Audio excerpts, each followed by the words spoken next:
दोस्तों, ये कहानी है रंगा सियार। एक बार की बात है कि एक सियार जंगल में एक पुराने पेड़ के नीचे खड़ा था। पूरा पेड़ हवा के तेज झोंके से गिर पड़ा। सियार उसकी चपेट में आ गया और बुरी तरह घायल हो गया। वह किसी तरह घिसटता घिसटता अपनी मांद तक पहुंचा। कई दिन बाद वह मांद से बाहर आया। उसे भूख लग रही थी, शरीर कमजोर हो गया था। तभी उसे एक खरगोश नजर आया। उसे दबोचने के लिए वह झपटा। सियार कुछ दूर भागकर हौंफने लगा। उसके शरीर में जान ही कहाँ रह गई थी। फिर उसने एक बटेर का पीछा करने की कोशिश की। यहाँ भी वह असफल रहा। हिरण का पीछा करने की तो उसकी हिम्मत भी न हुई। वह खड़ा खड़ा सोचने लगा। शिकार वह कर नहीं पा रहा था। भूखों मरने की नौबत आई ही समझो। क्या किया जाए? वह इधर उधर घूमने लगा पर कहीं कोई मरा जानवर नहीं मिला। घूमता घूमता वह एक बस्ती में आ गया। उसने सोचा शायद कोई मुर्गी या उसका बच्चा हाथ लग जाए। वह इधर उधर गलियों में घूमने लगा। तभी कुत्ते भान भान करते उसके पीछे पड़ गए। सियार को जान बचाने के लिए भागना पड़ा। गलियों में घुसकर उनको छकाने की कोशिश करने लगा, पर कुत्ते तो कस्बे की गली गली से परिचित थे। सियार के पीछे पड़े कुत्तों की टोली बढ़ती जा रही थी और सियार के कमजोर शरीर का बल समाप्त होता जा रहा था।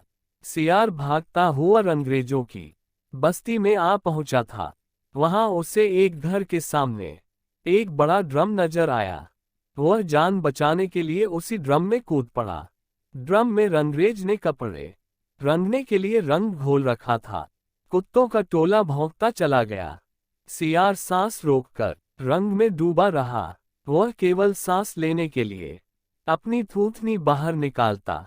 जब उसे पूरा यकीन हो गया कि अब कोई खतरा नहीं है तो वह बाहर निकला।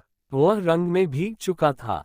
जंगल में पहुंचकर उसने देखा कि उसके शरीर का सारा रंग हरा हो गया है। उस ड्रम में अंग्रेज ने हरा रंग घोल रखा था। उसके हरे रंग को जो भी जंगली जीव देखता वह भयभीत हो जाता। उनको खौफ से कांपते देखकर रंगे सियार के दुष्ट दिमाग में एक योजना आई। रंगे सियार ने डरकर भागते जीवों को आवाज दी, भाइयों भागो मत, मेरी बात सुनो। उसकी बात सुनकर सभी भागते जानवर रुक गए। उनके रुकने का रंगे सियार ने फायदा उठाया और बोला, देखो देखो मेरा रंग। ऐसा रंग किसी जानवर का धरती पर है नहीं ना। मतलब समझो, भगवान ने मुझे ये खास रंग देकर तुम्हारे पास भेजा है। तुम सब जानवरों को बुला लाओ तो मैं भगवान का संदेश सुनाऊं। उसकी बातों का सब पर गहरा प्रभाव पड़ा। वे जाकर जंगल के दूसरे सभी जानवरों को बुलाकर लाए। जब सब आ गए तो रंगा सियार एक ऊंचे पत्थर पर चढ़कर बोला, वन्य प्राणियों, प्रजापति ब्रह्मा ने मुझे खुद अपने हाथों से इस अलौकिक रंग का प्राणी बनाकर कहा कि संसार में जानवरों का कोई शासक नहीं है। तुम्हें जाकर जानवरों का राजा बनकर उनका कल्याण करना है। तुम्हारा नाम सम्राट का कुदुम होगा। तीनों लोकों के वन्य जीव तुम्हारी प्रजा होंगे। अब तुम लोग अनाथ नहीं रहे। मेरी छत्रछाया में निर्भय होकर रहो। सभी जानवर वैसे ही सियार के अजीब रंग से चकराए हुए थे। उसकी बातों ने तो जादू का काम किया। शेर, बाघ व चीते की भी ऊपर की सांस ऊपर और नीचे की सांस नीचे रह गई।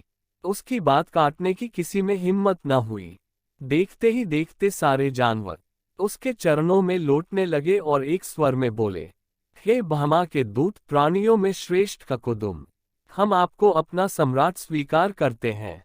भगवान की इच्छा का पालन करके हमें बड़ी प्रसन्नता होगी। एक बूढ़े हाथी ने कहा, हे सम्राट, अब हमें बताए कि हमारा क्या कर्तव्य है। रंगा सियार सम्राट की तरह पंजा उठाकर बोला, तुम्हें अपने सम्राट की खूब सेवा और आदर करना चाहिए। उसे कोई तकलीफ नहीं होनी चाहिए। हमारे खाने पीने का शाही प्रबंध होना चाहिए। शेर ने सिर झुकाकर कहा, महाराज, ऐसा ही होगा। आपकी सेवा करके हमारा जीवन धन्य हो जाएगा। बस सम्राट ककुदुम बने रंगे सियार के शाही ठाठ हो गए। वह राजसी शान से रहने लगा। कई लोमड़ियां उसकी सेवा में लगी रहती। भालू पंखा झुलाता। सियार जिस जीव का मांस खाने की इच्छा जाहिर करता, उसकी बलि दी जाती। जब सियार घूमने निकलता तो हाथी आगे आगे सूंड उठाकर बिगुल की तरह चिंघाड़ता चलता। दो शेर उसके दोनों ओर कमांडो बॉडीगार्ड की तरह होते। रोज ककुदुम का दरबार भी लगता। रंगे सियार ने एक चालाकी यह कर दी थी कि सम्राट बनते ही सियारों को शाही आदेश जारी कर उस जंगल से भगा दिया था। उसे अपनी जाति के जीवों द्वारा पहचान लिए जाने का खतरा था। एक दिन सम्राट ककुदुम खूब खा पी कर अपने शाही मांद में आराम कर रहा था कि बाहर उजाला देखकर उठा। बाहर आया तो चांदनी रात खिली थी।